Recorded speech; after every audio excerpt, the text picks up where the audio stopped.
পাসপোর্টে আর police verification লাগবে না। প্রধান উপদেষ্টা ডক্টর মোহাম্মদ ইউনূস এই কথা বলেছেন। কোটি মানুষের আস্থার ভালোবাসায় 11 বারের মতো দেশের 1 নম্বর রেফ্রিজারেটর ব্র্যান্ড ওয়ালটন। আজ রাজধানীর ওসমানী স্মৃতি মিলনায়তনে শুরু হয়েছে 3 দিনব্যাপী জেলা প্রশাসক সম্মেলন 2025। সম্মেলনের উদ্বোধনী অনুষ্ঠানে প্রধান উপদেষ্টা ডক্টর মোহাম্মদ ইউনূস ঘোষণা করেছেন যে এখন থেকে পাসপোর্ট তৈরিতে আর কোনো ভেরিফিকেশন লাগবে না।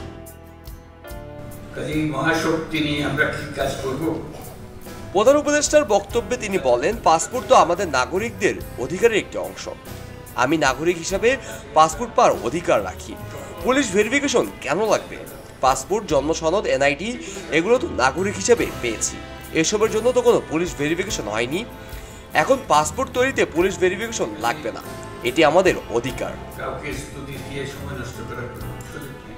তিনি আরো বলেন, আমি চোর না ডাকাত সেটা পুলিশের আলাদাভাবে বিচার করবে, তবে নাগরিক হিসাবে পাসপোর্ট পেতে কোনো বাড়তি ঝামেলা বা হয়রানি হওয়া উচিত নয়।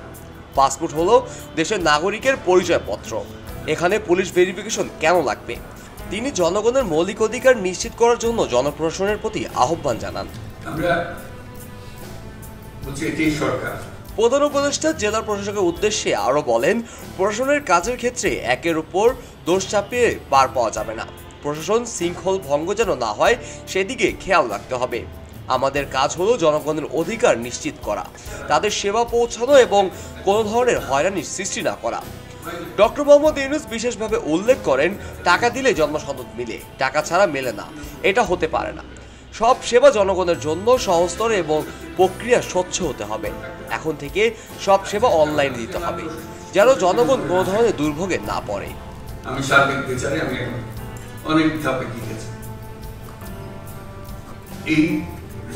এছাড়া দেশের বাজার দর নিয়ন্ত্রণে রাখার প্রয়োজনীয়তা তুলে ধরে তিনি বলেন, নিত্য প্রয়োজনীয় দ্রব্যের দাম যাতে নিয়ন্ত্রণে থাকে সেজন্য মাঠ পর্যায়ে প্রয়োজনীয় ব্যবস্থা নেওয়া হবে। এর পাশাপাশি তিনি স্থানীয় প্রশাসনকে নির্দেশ দেন যাতে কোনো ধরনের অস্থিরতা বা পরিস্থিতি অব্যাহত না থাকে এবং জনগণ সঠিকভাবে প্রশাসনিক সেবা পায়। সেটা কি কোঅর্ডিনেশন করলে কিভাবে করতে এটা নিয়ে এই সম্মেলনে আলোচনা হোক। ডক্টর মোহাম্মদ ইউনূস আরো বলেন, সরকারি সেবাগুলোর মধ্যে কোনো ধরনের অসমতা বা হয়রানি যেন না হয় সেদিকে সবাইকেই সতর্ক থাকতে হবে।